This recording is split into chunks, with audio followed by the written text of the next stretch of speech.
প্রিয় দর্শক, ফকির অ্যাগ্রো ফার্মের পক্ষ থেকে আপনাদেরকে শুভেচ্ছা ও সালাম। আসসালামু আলাইকুম। এই বাঁশঝাড় বা বাঁশবাগান আমার পৈতৃকভাবে প্রাপ্ত।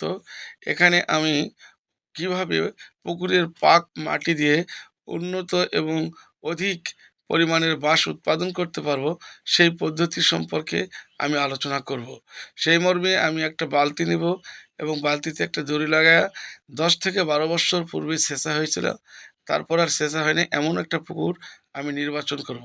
তো যাই হোক, এই পুকুরটি আমারই পৈতৃকভাবে পাওনা, আমার বাড়ির সামনে। আমি সেই পুকুর থেকেই সেই পাক মাটিটি সংগ্রহ করার জন্য বালতিতে দড়ি লাগায়া পুকুরের মাঝখানে ফেলে দিয়ে এই পদ্ধতিতে পুকুরের পাক মাটি সংরক্ষণ করতেছি। সেটা আপনাদেরকে আমি দেখাতেছি। আপনারা দেখেন এখান থেকে যে মাটিটা তোলা হয়েছে তার কালারটা কেমন এবং কত সুন্দর এই কালার। অর্থাৎ পর্যাপ্ত পরিমাণের পলি আছে এই মাটিতে।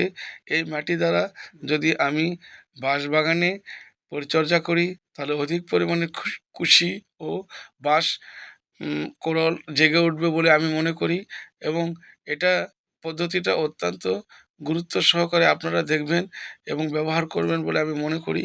এই মাটি সংরক্ষণ করে আমি বালতিত করে বাঁশবাগানে নিয়ে যাচ্ছি। পূর্বে আমি বাঁশবাগানে একটি নালা করে রেখেছিলাম। বাগান থেকে 1 ফিট দূর পর্যন্ত নালাটি আমি খনন করেছি। 8 ইঞ্চি বাই 6 ইঞ্চি, 8 ইঞ্চি প্রস্থ, 6 ইঞ্চি গভীর।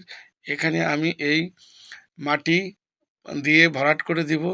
দেওয়ার পরে তখন আমি এর উপর দিয়ে শুকনা ঝুনা মাটি 3 দিন পরে দিব।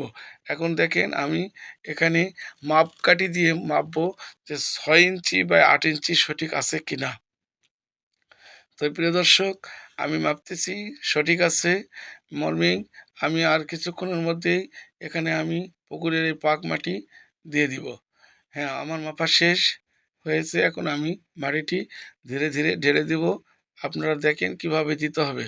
তবে মাটি দেওয়ার পূর্বে নালাটা আরও আবর্জনা বা যদি কোনো ঝোড়া মাটি পড়ে থাকে তাহলে সেগুলোকে কোদাল দ্বারা পরিষ্কার করতে হবে, যেটা আমি করতেছি। পরিষ্কার করার পরে এখানে আমি এই পুকুরের পাক মাটি ঢেলে দেব। প্রিয় দর্শক, পাক মাটি ঢেলে দেওয়ার পূর্বে আরও একটা জিনিস আমি আপনাদেরকে বলতে চাই। সেটা হলো যে এই ভিডিওটা যদি আপনাদেরকে ভালো লাগে তাহলে আপনারা আমার প্রতি সদয় হয়ে সাবস্ক্রাইব করবেন, শেয়ার করবেন এবং কমেন্ট করবেন।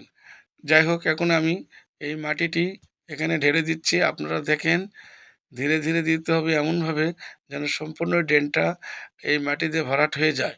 প্রিয় দর্শক, এখন আমি ঢালতেছি। আপনারা দেখেন কিভাবে ঢেলে দিতে হবে। তবে আমি মনে হয় পরিমাণে একটু কম দিচ্ছি, কিন্তু আপনারা যখন এটাতে মাটি ঢালবেন তখন ঠিক 6 ইঞ্চি বা 8 ইঞ্চি পূরণ করে দিবেন। দেওয়ার পরে আপনারা 3 দিন রাখবেন। 3 দিনের মধ্যে মাটিটা একটু শুকিয়ে যাবে। তখন এর যে এখান থেকে যে মাটিগুলো উত্তোলন করা হয়েছিল সেই মাটিগুলো এর উপর দিয়ে আবার দিয়ে দিবেন। প্রিয় দর্শক, দেখেন আমি 3 বালতি আর 3 গাবলা মাটি এখানে প্রদর্শন করেছি এবং ঢেলে দিয়েছি। আমার ঢেলে দেওয়া শেষ। এখন আমি মাটিটা সুন্দর করে আপনাদেরকে দেখাচ্ছি, এই জন্য যে মাটিটির কালারটা কত সুন্দর হয়েছে। যাই হোক, যদি ভিডিওটা আপনাদের ভালো লাগে আপনারা সাবস্ক্রাইব করবেন।